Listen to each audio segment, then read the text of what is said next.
it is currently the morning before we fly out to go to Hong Kong.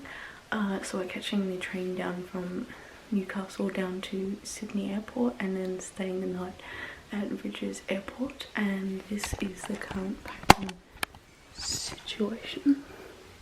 Suitcase is packed. That's just some other stuff to like wear on the plane and stuff. That's my backpack. It's a little bit of a mess at the moment, but